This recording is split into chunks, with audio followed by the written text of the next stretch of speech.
Bonjour, aujourd'hui nous sommes le lundi 20 avril. Nous allons commencer par faire la dictée, c'est-à-dire que nous allons reprendre le jour 1 que nous avions fait le jeudi 2 avril. Ça faisait trop longtemps, trop long, donc j'ai préféré recaler les jours 1 sur les lundis, c'est l'occasion. Nous ferons ensuite du français, avec la conjugaison et le temps du futur. Puis ensuite, les CE2 feront des maths des multiplications par des nombres à deux chiffres, et les CM1 feront les divisions, c'est-à-dire la leçon que l'on avait reportée bien avant les vacances. Donc on va commencer par les noms. Alors le premier mot, c'est le siècle. La seule difficulté éventuellement, c'est de ne pas oublier l'accent grave sur le premier E de siècle. Le deuxième mot, c'est l'Europe. L'Europe est un nom propre, donc on a une majuscule. On n'oublie pas le EU pour écrire le son E. Un renouvellement, donc c'est un mot un peu plus long. La seule difficulté va être cette double consonne de L. Et puis on n'oublie pas le ENT à la fin pour faire le son en. Renouvellement. Comme c'est un mot un peu plus long, quand on l'écrit, on relit bien pour être sûr d'avoir écrit toutes les syllabes. L'art, c'est un mot un peu plus court, 3 lettres, dont une lettre muette, un T. Pour se souvenir de cette lettre muette, c'est simple, il suffit de trouver un nom de la famille d'art. Artiste, par exemple. Le mot suivant, c'est l'architecture. L'architecture. C'est un mot aussi un peu plus long, mais il est très facile. Chaque son s'écrit de la façon la plus simple en français. Mais il faut bien avoir tous les sons. Architecture.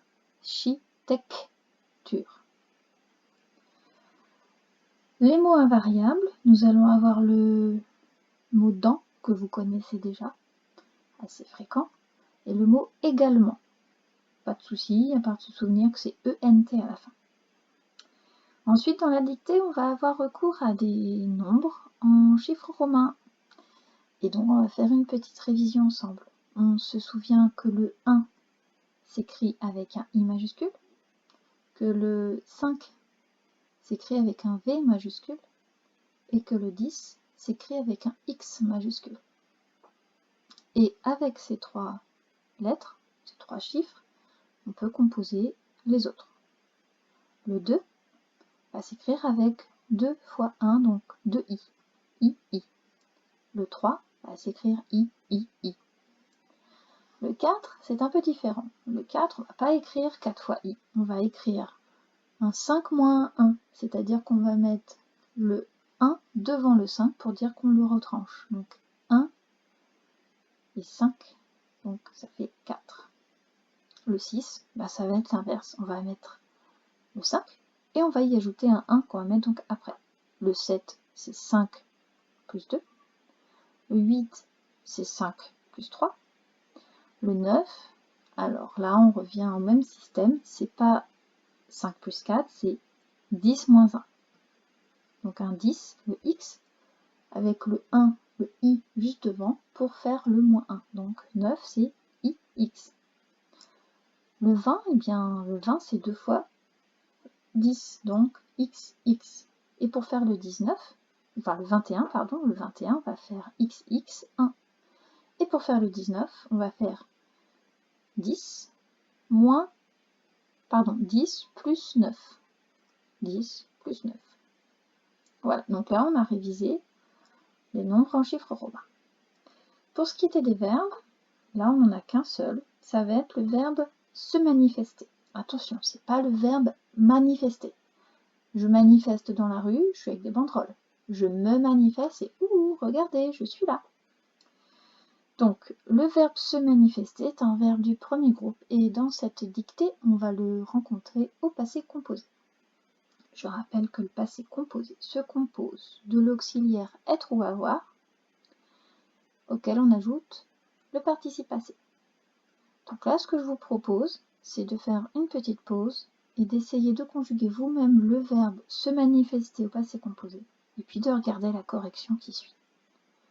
Donc, le verbe se manifester au passé composé, avec les différentes personnes. Je me suis manifestée. Alors attention, si dans mon cas, je suis une femme, je vais accorder le participe passé, puisque ici nous avons l'auxiliaire être. Donc si je suis une fille, j'accorde le participe passé avec le sujet. Donc je me suis manifestée. Tu t'es manifesté. Là encore, si on s'adresse à une femme, une fille, on va rajouter un E. Donc là je l'ai mis entre parenthèses. Il s'est manifesté. Elle s'est manifestée. Donc là on a bien le et E. Nous nous sommes manifestés. Donc on accorde en genre un nombre. Nous, c'est plusieurs. Donc on a un S à manifester. Attention, si le nous, c'est un groupe de femmes, de filles, on va mettre un E et ES. Vous vous êtes manifesté. Également, si le groupe auquel vous vous adressez est exclusivement composé de femmes, il y aura un E entre le et le S. Ils se sont manifestés et S. Elles se sont manifestées ES. Voilà, nous avons fait toutes les révisions. Il ne reste plus qu'à faire la dictée en elle-même. Ce que je vais faire, c'est que je vais vous lire la phrase une première fois. Puis je vais relire un peu plus lentement. On va dire 2 fois les groupes de mots. Donc si vous êtes en retard, vous n'hésitez pas à faire une pause, à revenir un petit peu en arrière. Mais faites des pauses régulières. Ça évitera que la vidéo soit trop longue. La phrase en entier. Un renouvellement de l'art et de l'architecture s'est manifesté en Italie et également dans toute l'Europe à partir du XVe siècle. Point. Un renouvellement de l'art et de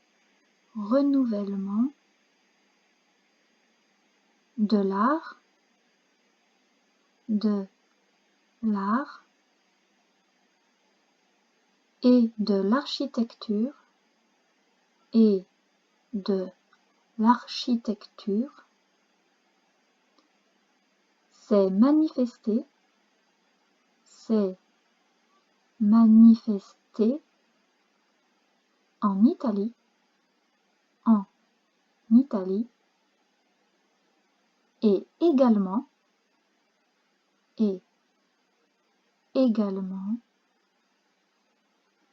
en Italie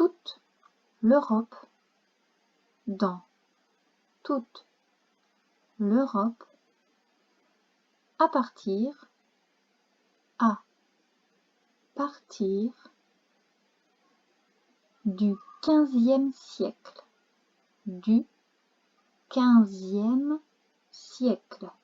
Point. Du XVe siècle. Point.